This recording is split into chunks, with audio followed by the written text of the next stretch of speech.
lo que vamos a hacer nosotros, en el caso del campo magnético, habíamos estado definiendo lo que era la inductancia, que era una constante de los solenoides que tenían núcleo de aire.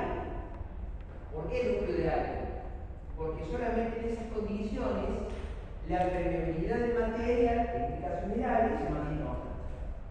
Entonces, en esas condiciones yo podría definir la inductancia como el número de vueltas al cuadrado dividido la reluctancia. ¿Y se acuerdan qué era la reluctancia?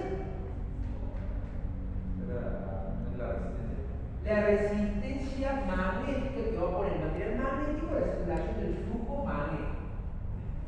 En el caso del campo eléctrico, nosotros tenemos una aplicación muy importante que es lo que denominamos el capacitor condensador, que en esencia está compuesto por dos placas mecánicas separadas por aire. En general no hace separado por aire. Podemos comenzar hablando del capacitor más elemental, que está compuesto por dos placas separadas por aire. Entonces, ¿qué ocurre en un condensador o en un capacitor? Cuando yo le aplico una diferencia de potencia, el positivo a una de las placas y el negativo a la otra placa. ¿Qué ocurre? Hay un movimiento de cargas eléctricas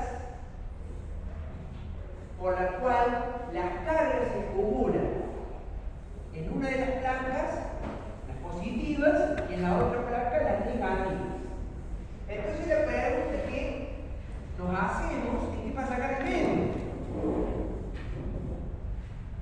Porque si evidentemente hay un movimiento de cargas eléctricas, acuérdense cuando definimos la corriente eléctrica, dijimos que la corriente eléctrica era un movimiento de portadores de electricidad. Y esos portadores de electricidad podían ser los electrones, podían ser lagunas, podían ser iones positivos, iones negativos, o sea, podía ser materia. En este caso, hay un movimiento de cargas eléctricas que vamos a suponer que son los electrones. Y entonces la placa de acá arriba, lo que está ocurriendo es que de esta placa metálica, que son dos placas metálicas, salen electrones de esa placa y se dirigen al borde positivo de la batería, en este caso aquí.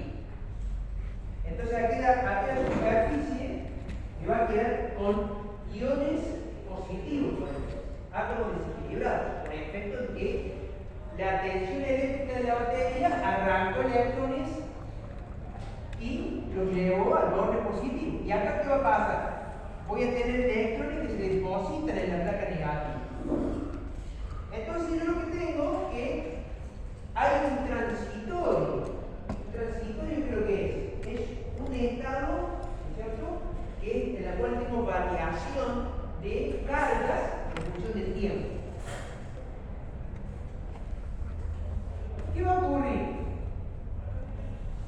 Entre las placas tenemos lo que nosotros llamamos el campo eléctrico.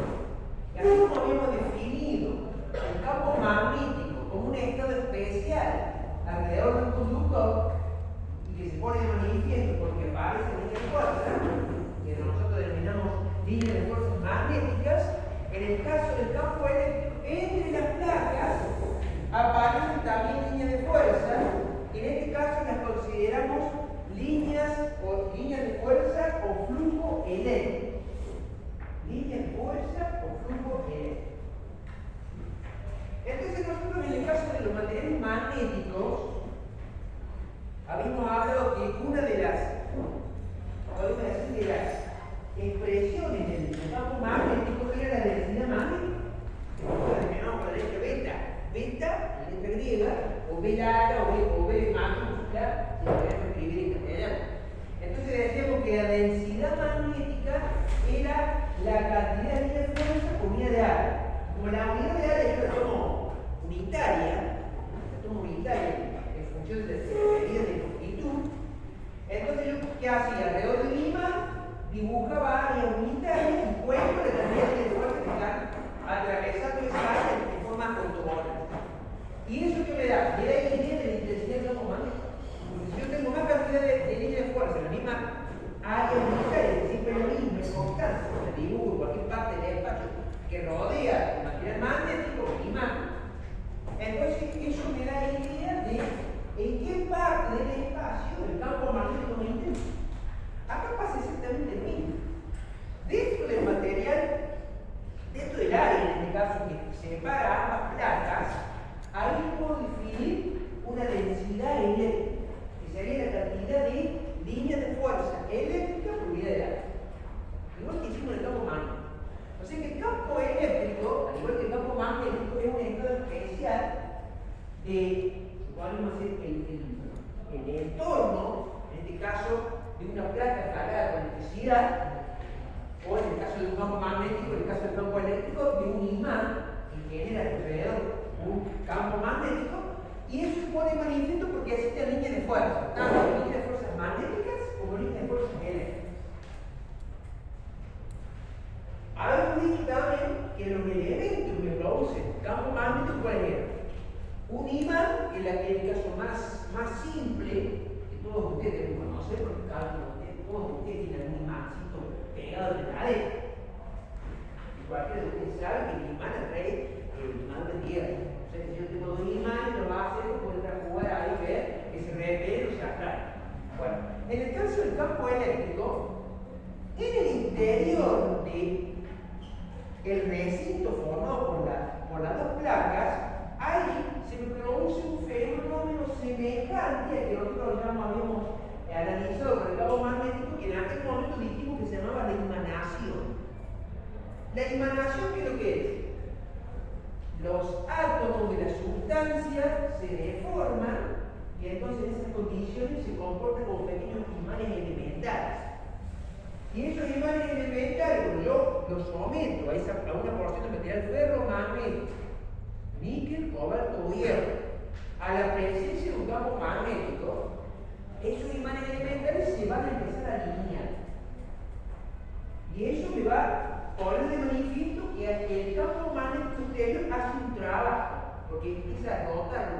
Podemos decir alinear quiere decir que lo va a rotar, que lo va a buscar orientar hacia una sola dirección. Y es la dirección de la línea de fuerza magnética. En este caso, lo que nosotros en el campo magnético llamamos imanación de la sustancia magnética, que es la portadora de la línea de fuerza, en este caso nosotros llamamos influencia eléctrica.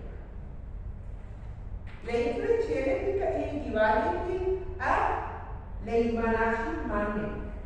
¿Y qué podemos decir de la influencia eléctrica?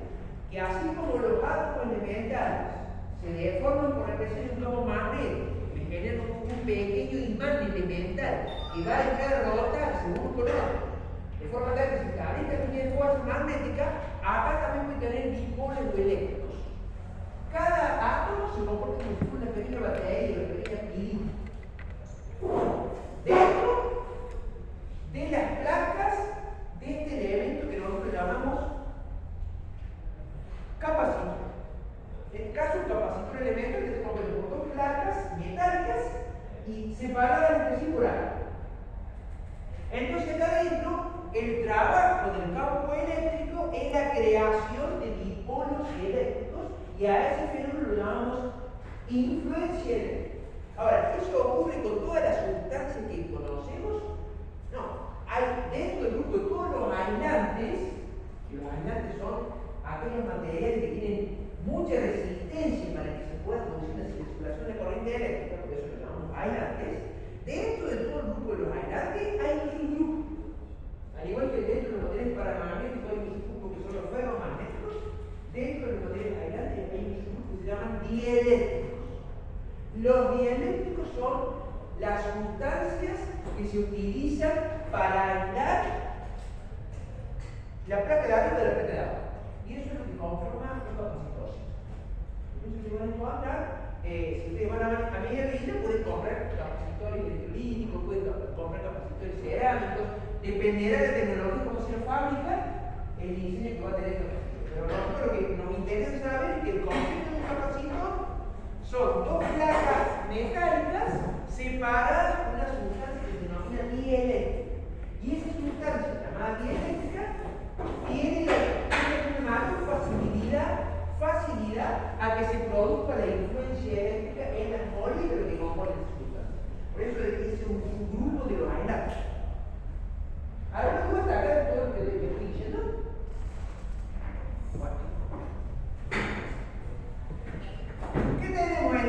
que así como el campo magnético se expresa como un estado especial, donde se generan fuerzas alrededor de un conductor, de la otra corriente, fíjense que yo dije que hay dos elementos esenciales para generar un campo magnético. Uno es el imán, que es lo más simple que conocemos, y la otra es una corriente eléctrica que circula por un conductor. Cuando una corriente eléctrica circula por un conductor, alrededor del espacio que rodea al conductor se me genera un campo magnético. Y si yo ese conductor lo pongo a respirar, se concentra más en el campo magnético. Y si en vez de una respira tengo una bobina, se concentra más todavía el campo magnético. Y si en vez de tener una bobina le pongo un núcleo de material ferromagnético, se concentra más todavía el campo eléctrico. El campo magnético. Estamos hablando de magnetismo, entonces el campo magnético. Bueno, en el caso de el campo eléctrico, yo tengo que aparece un flujo eléctrico. Y ese flujo eléctrico lo designamos vuelta eléctrica. Y es equivalente al flujo magnético. El flujo magnético lo medimos en Weber, o en voltios por segundo. ¿Recuerdan? Weber o voltios por segundo. La densidad magnética la medimos en Weber por metro cuadrado, o Tesla. Y acá tengo el flujo eléctrico, y el flujo